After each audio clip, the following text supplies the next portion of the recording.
What's up, everyone? Welcome to Ashley Talks Movies, and welcome to my review of Sinners. This is the latest movie from writer-director Ryan Coogler. Set in the 1930s Jim Crow era South, the movie stars Michael B. Jordan as twin brothers Smoke and Stack, who have spent some time after the war bootlegging in Chicago. Hoping to leave behind their troubled past and start fresh, the twins return to their rural Mississippi home to open up their own juke joint. But things take a dark turn when they learn of an evil lurking in town. Before I jump into the review, do me a favor, like, comment, and make sure you subscribe. That way you don't miss any of the videos I post here on the channel. This gift can bring fame and fortune. Well, somebody take me in your eyes. But it also can pierce the veil between life and death. Sinners is an original story from Coogler, who I think at this point has really established himself as a very talented director. You can tell that he put a lot of thought and heart into this movie, and there's so much that he wants to say, and what you get is this very rich and layered story that blends a bunch of different genres. It's part horror, it's part thriller, it's part drama, and it also offers some really insightful commentary on racism and the Black experience. Michael B. Jordan is spectacular in dual roles, playing twins Smoke and Stack, and he gives them very distinct personalities.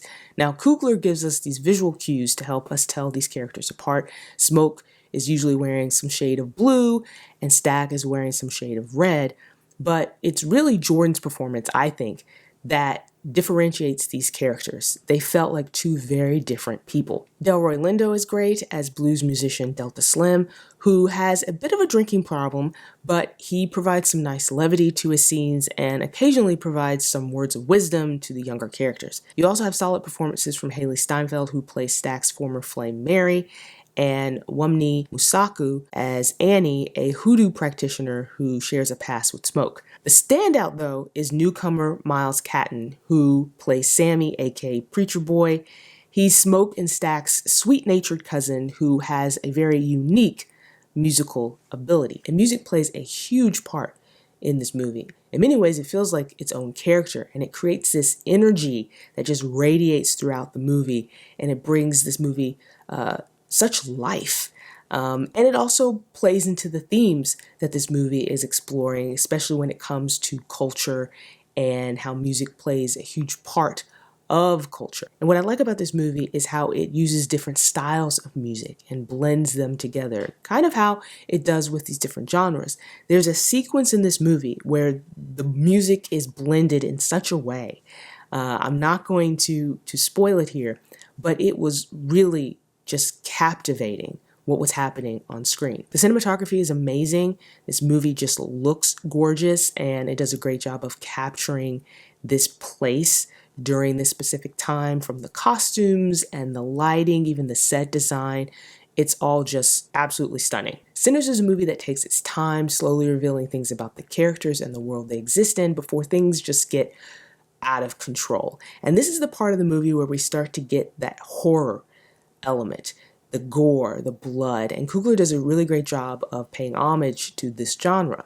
This is also the part of the movie where we get a particular plot point that I'm not going to talk about directly, because I think not knowing this specific part of the story makes the reveal that much more satisfying in the movie. And I know it's already kind of been spoiled out there because it's been featured in some of the teasers and TV spots, and people have mentioned it in their reviews, and I've seen people talk about it on social media. But if you've managed to avoid knowing this specific plot point, I'm not going to spoil it here for you in this video or on this channel. I think going into it knowing as little as possible makes it a better viewing experience.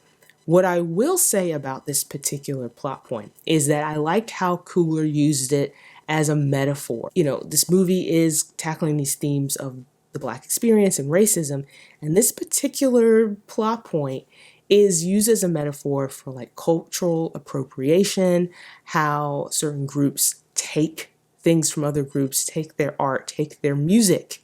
Again, music's a big part of this movie, takes these things from these groups and tries to make them their own. Now, Sinners has its flaws, and as much as I applaud Coogler for taking big, bold swings with this movie, the third act is where the story starts to get a little messy.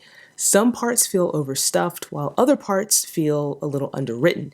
I like the blending of genres, but I don't think they gel together as nicely as Coogler wanted. I also think the villain, played with vicious delight by Jack O'Connell, left me with more questions than answers. I honestly think this character would have been a lot more interesting if we had been given just a little bit more information about him. Despite all that, Sinners impressed me. I really enjoyed this movie. I liked how bold and ambitious it was, and I liked that Warner Brothers took a chance on an original story.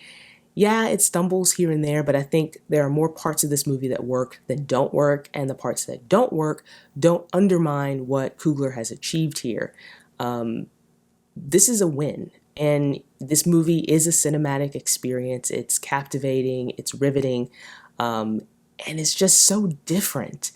And I really, really enjoyed it, and I hope that response to this movie is positive, because then maybe, audiences keep saying we want original movies, we want, stories that are original, and I hope that this leads to more of that, and I hope Coogler keeps making really interesting films like this. So those are my thoughts on Sinners. Do you plan on seeing this movie in theaters this weekend? Let me know in the comments. While you're here, like this video, subscribe, and stick around for more videos like this.